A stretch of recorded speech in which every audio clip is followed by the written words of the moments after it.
Good morning. I just finished an overnight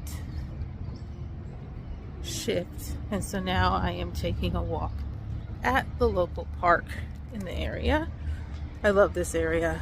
Um, there's a lot of Tudor, I think that's how you pronounce it, style homes, and also some Victorian homes.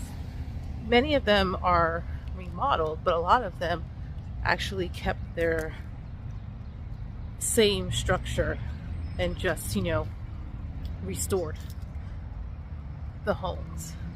So it's just a very beautiful and eclectic area to walk in. All the houses are a little bit different, so it's very sweet. Anyway, this morning I was thinking about what I wanted to come on and talk to you all about. And what came to mind is micro journaling. So I am a big fan of journaling, and hopefully there's not too much noise in the background. I did put in my AirPods because it's still in the middle of the city where I am, even though it's a park. Micro journaling. So I'm a big fan of journaling. However, it can be really hard to commit to spending 30 minutes, 40 minutes to journaling. Even 20 minutes can be hard. And I started thinking about, well, what is the point of journaling? And what types of writing could constitute journaling as well? So when I was in project management, I would get up early and I would go through my calendar and I would jot down the 3 priorities for the day, for myself. Like, what were the 3 things I needed to get done today? And then I would check in with the project manager and write down whatever they needed to get done, whatever those 3 top priorities were. And so I would go from there. Sometimes our list overlapped, sometimes they didn't, and then I had to, reorganize. It's a kind of a constant thing in project management. Almost sometimes it feels like everything's a priority, but then when everything's a priority, nothing's a priority. So it was a very helpful exercise to try and put things in order so that I could get what I needed to get done accomplished by the end of the day. So it was kind of like goal setting for project management. Transferring that into my own life, what I do sometimes is what I like to call micro journaling. And that is, I get up in the morning and I write down 3 areas of my life that I want to focus on. So it could be similar to goal setting or intention setting, but this is really more like, at least for me, more of like a focus. So today I want to focus on looking at the more positive side of things. Today I want to focus on having healthy food relationships, because right now I'm struggling with that. Today I want to make sure that my communication around my son's homeschooling is positive, which kind of piggybacks off of the first one, but a different area. So it's kind of like a focus for me. Those are the 3 things that I want to focus on today, and really intentionally make sure that my actions align with those 3 focus items throughout the day, throughout everything that I do. And it's a really good exercise, because it can really help you hone in on specific areas that you personally want to work on. It doesn't have anything to do with work, maybe not anything to do with relationships, but just something that you want to focus on for that day so that you can feel like you've accomplished your self-improvement or self-development.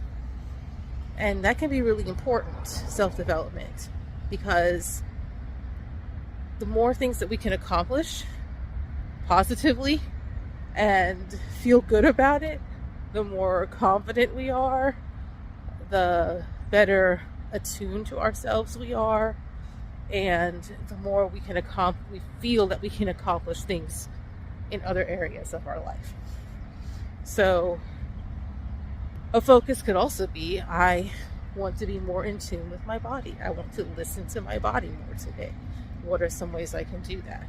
So that's my tip for you, is every morning, if you can, get out a pen and paper, or if you use a notes app on your phone, you can do that too, and write down 3 areas you want to focus on.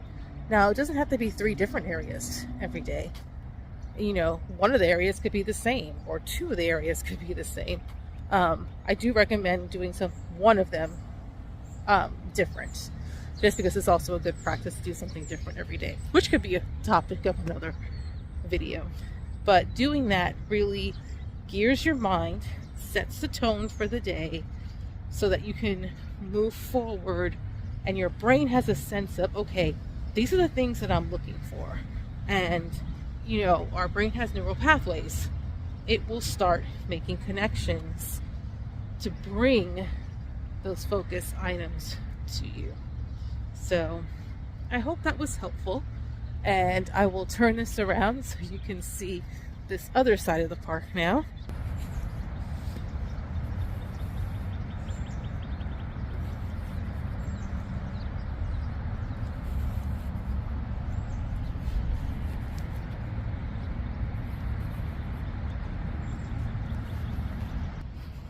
And you guys have an absolutely wonderful day. Bye. I wanted to come back on and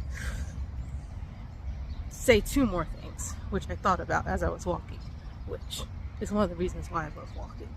I get so many ideas. The first thing is, why is it important to write it down? I just said 3 affirmations or 3 focus points out loud. And that is important. You can say them out loud. The reason why we write them down is because it makes it more of like an agreement with ourselves.